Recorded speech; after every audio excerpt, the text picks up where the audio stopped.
If you've consumed any piece of your favorite fictional media, you might have thought about what it would be like to live in that world. But I don't mean as any of the main characters, but as a normal person living in that universe.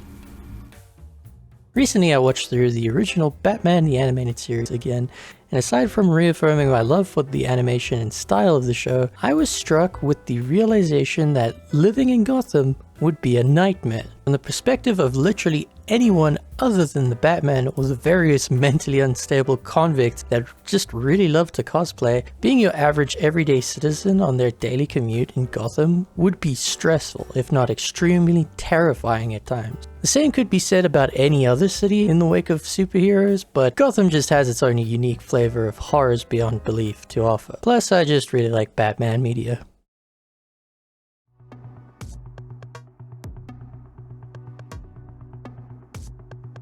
The city of Gotham being inspired by the real-life city of New York means that it is inherently designed to be a dangerous place to live.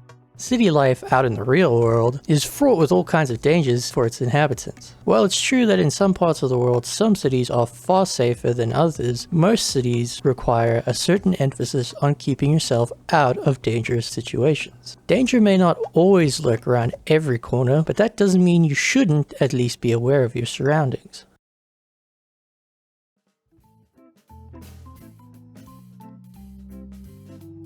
In the context of Batman and any given versions of the Batman universe, this idea still holds true, only now you have the constant looming threat of near impossible scenarios and at times even supernatural dangers to consider as a citizen of Gotham. Even from the earliest appearances of Batman, the comics had so many awful ways to kick the bucket as an innocent bystander. You could be enjoying your evening in at your apartment only to be injected by a venom that makes you laugh until you suffocate to death, leaving your lifeless face with a painfully large smile, all because a strange clown man wanted to mess with the even stranger man in a batsuit crusading as a vigilante. That's really reductive. It's funny because I always had the impression that the first iteration of Batman was a bit unserious at times, and while it is true to a certain extent, that had more to do with it being from a different era in history. Considering what some petty things the villains would do in some cases, even this first version of Batman was pretty dark.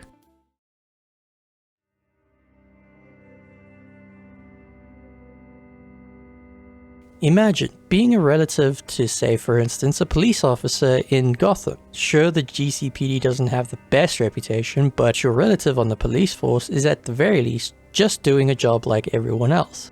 Then boom, one day you're flipping through the newspaper and read an article detailing the horrific way in which they died, because they were just in the wrong place at the wrong time. And in this scenario, you're lucky you could still identify them, not like the unfortunate victims that were dipped into a vat of acid. Weirdly, it's always a vat of acid. Even the main characters of these comics have origin stories that for any normal person would traumatize them, only in the real world you might seek grief counseling instead of revenge. Or not, I don't know your life.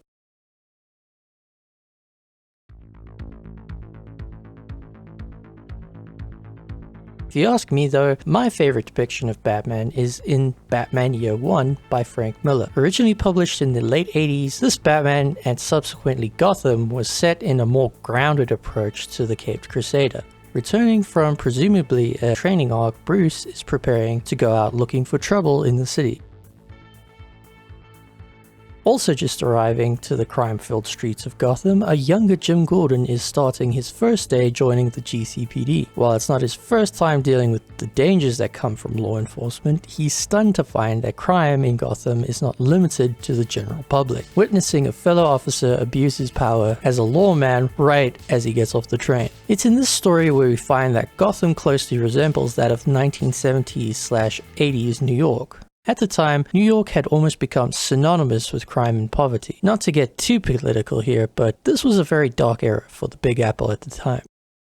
This era saw the rise in the drug epidemic amidst the war on drugs movement, as well as the rise of Wall Street, ultimately contributing to the rise of gentrification and urban decay in the city. One interesting detail in the Year One comic is where Bruce decides to kick off his newfound purpose, this closely resembling its real-life counterpart, Times Square.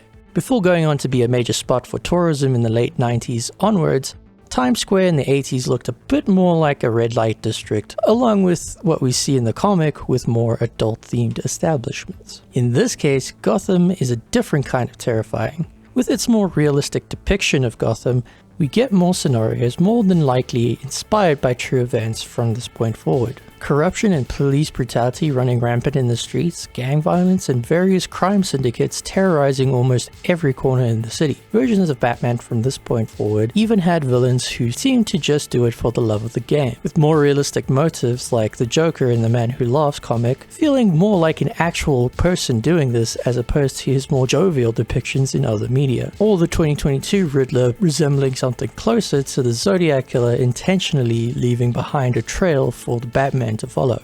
For me, this kind of works a little bit better for Batman in my opinion. Even in the context of some of the films, among some of which my favorites being The Dark Knight Rises and The Batman that came out in 2022, this is what makes this version of Gotham truly unnerving to live in, because so much of this approach to the story could, and in some cases have happened in real life. Truth really is worse than fiction sometimes.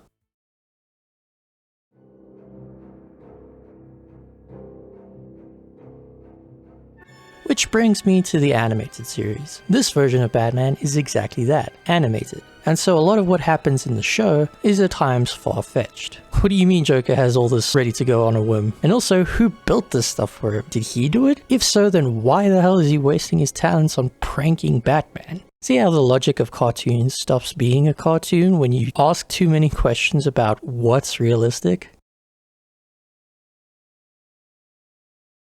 What I mean by this is that in an animated show, of course what happens here wouldn't work in real life. But if you allow yourself for a moment to suspend your disbelief, there is so much from the show that would induce a sense of panic or constant anxiety on a daily basis if it really happened. Science creating horrifying creatures beyond human comprehension, freak accidents turning seemingly decent citizens into murderous criminals, all of which at any point might decide on a whim that it's your time because they lumped you in with the same a-holes that made their lives a living misery. Couple this with the idea that some of these villains have their own henchmen, most of which are just dudes off the street. Sure, some of them having no choice in the matter, but a lot of them just being in it for the hell of it. These guys would literally willingly participate in random acts of violence and gruesome murder just for the sake of being the bad guys. Which makes a strong case for the idea that Batman only wails especially hard on lesser criminals because they're in it for the love of the game, whereas the main villains were all made to be that way due to some sort of freak accident, some of which Batman feels directly responsible for,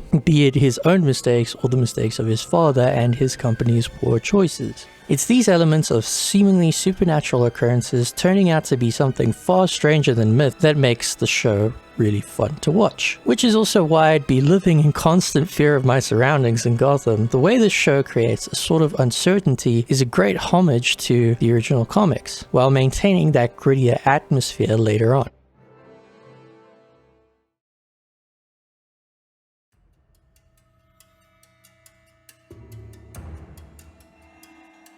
Another great example of why Gotham would be such a hard place to live is the Batman Arkham games. The one I'm mentioning specifically is Arkham Knight. This game also does a great job at combining the aspect of fictional, almost supernatural elements with that of which lends itself to reality. The story being the entire city now being overrun by every single villain and criminal Batman has ever dealt with after violent riots break out in the streets, for initially unknown reasons. The city is plunged into a deep, almost primal panic as all the citizens themselves are acting out of fear. There are so many things in this game that would make even the most grizzled police chief shudder, but one case in particular is one that left me truly unsettled when I first encountered it.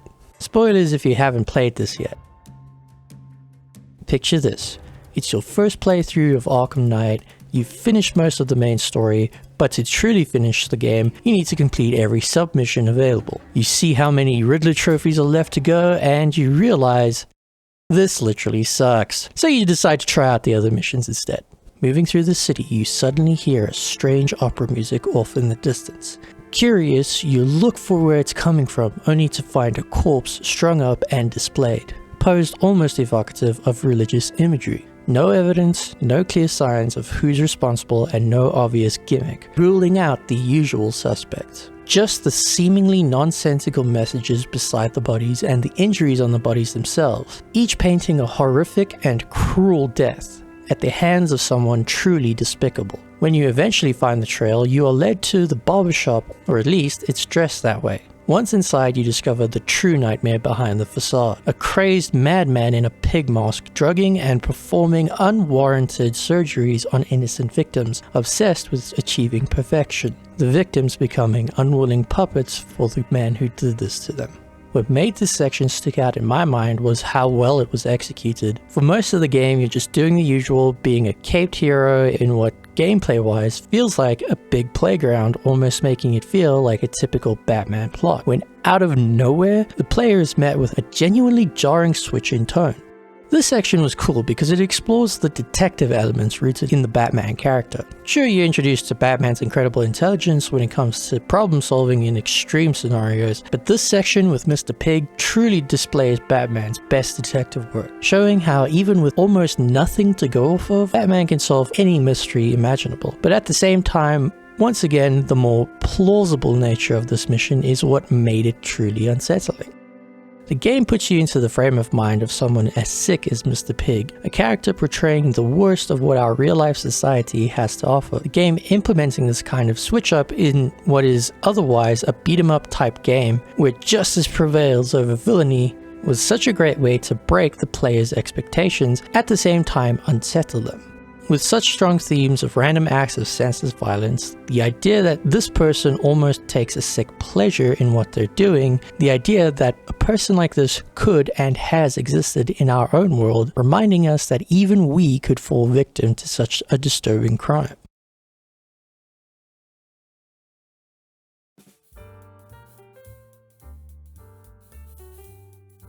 It's safe to say that all of the examples I've covered so far really cement the idea that no matter what version of Gotham you live in, it's always going to be awful for those unfortunate enough to be caught in its clutches. There are of course far more disturbing and horrific examples of how dark Batman stories can be. Examples being A Serious House on Serious Earth, Night Cries, or Absolute Batman. But I felt as though those stories needed their own videos, and honestly, there are already so many great videos about them, so if you're wondering why I didn't cover those, that would be why. Whichever Batman universe you choose, one thing remains consistent. Living there is nothing short of terrifying, and that being intentional right from its conception. Without Gotham and its constant state of peril, there would be no Batman. One cannot exist without the other, at least not in the typical fashion. No matter the universe, Gotham City living would really be stress-inducing, but I wonder if this would only make one adopt a tougher demeanor in life. Either way, I hope you enjoyed the video, and thank you for watching.